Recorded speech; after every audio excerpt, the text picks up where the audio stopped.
있을 때는 간과하시면 안 되겠지만 특히나 이러실 때는 바로 병원을 찾아가셔야 그렇습니다. 한다고 합니다. 예. 어떤 때인지 한번 살펴볼게요.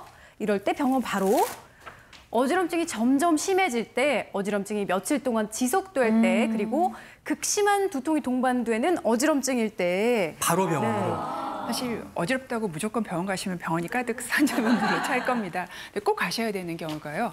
정말 어지러움이 정말 심해서 되게 극심하다라고 얘기할 때, 그리고 시간이 지날수록 점점 어지러움이 점점 심해질 때, 어지러움만 있는 게 아니라 다른 증상이 같이 있을 경우에, 지금 저희가 이제 머리에 대해서 얘기를 하니까 뭐 두통이 있거나 또는 뭐 감각 이상, 어떻게 특히 어느 부분에 안 느껴진다거나 잘 안 움직여지는 이런 증상이 있을 때는 빨리 병원을 가셔야 합니다. 네. 아니, 그냥 오늘까지만 해도 저는 어지러움이 이렇게 심각한 건지는 모르고 그냥 누워있으면 좀 괜찮겠지. 두통약이나 하나 먹으면 좀 있으면 낫겠지 싶었는데 뇌의 중요한 병에 전조 증상일 수 있다는 거 기억해 주시고요. 여러분 주시는 궁금증들 한번 살펴볼게요. 10시 19분 현재 여러분께서 어떤 걸 좀 궁금하고 계실까요? 어지럼증이 점점 심해져서 걱정입니다. 방송 끝까지 시청할게요. 예, 도움이 되는 운동법도 준비하고 있습니다. 함께해 주시고요. 네, 계속해서 살펴볼게요.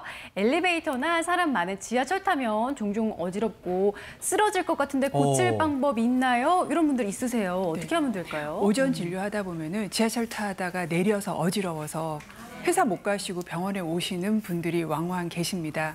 바로 혈관 미주 신경성 실신인데요.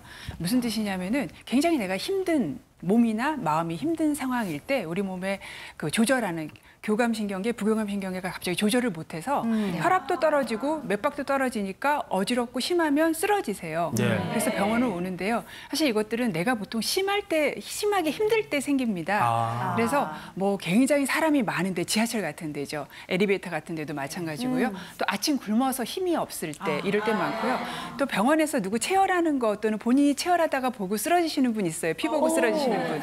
이분들도 역시 혈관 미주신경성 실신입니다. 자, 다음 질문 하나 더 볼까요?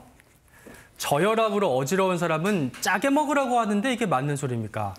짜게 먹으면 혈압이 좀 오를 것 같은 느낌이 들기도 하는데 어떤가요? 쉽게 그렇게 생각할 수 있습니다. 그런데 저혈압보다는 기립성 저혈압이 말씀드리는 게 맞을 것 같고, 기립성 저혈압에서 짜게 먹는다는 것보다는 수분 섭취를 충분히 하는 게 중요하겠습니다. 물론 사우나나 찜질방 등은 피해야 되겠죠.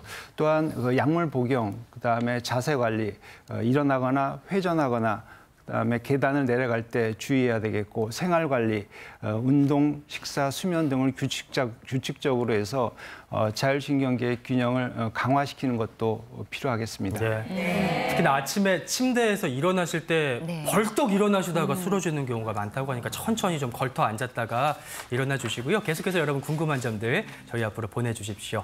어지러움증을 유발하는 세 가지 원인들 살펴보고 있습니다. 이번에는요.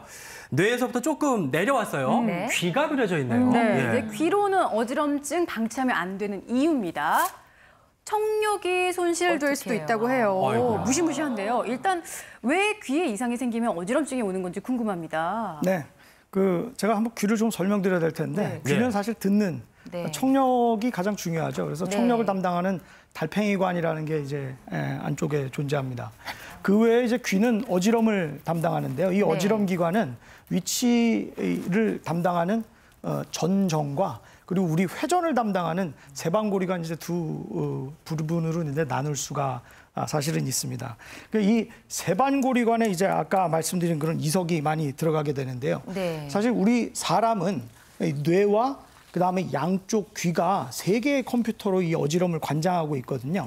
근데 한쪽 귀가 완전 깨져가지고 기능이 소실된다든지 아니면 완전히 잘못돼서 자꾸 자극을 받게 되면 이 어지럼 불균형, 즉 전정기능 불균형에 빠지게 되거든요. 그러면은 이 완전히 빙글빙글 도는 회전성 어지러움, 즉 현운을 호소하시게 됩니다.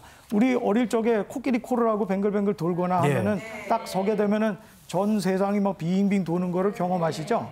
바로 이런 것이 회전성 어지럼, 즉 현운입니다. 그래서 청력이 망가지거나 이런 현운, 즉 빙글빙글 도는 어지럼이 생긴다면 귀에 뭔가 문제가 있지 않는가라고 좀 생각을 좀 해보시죠.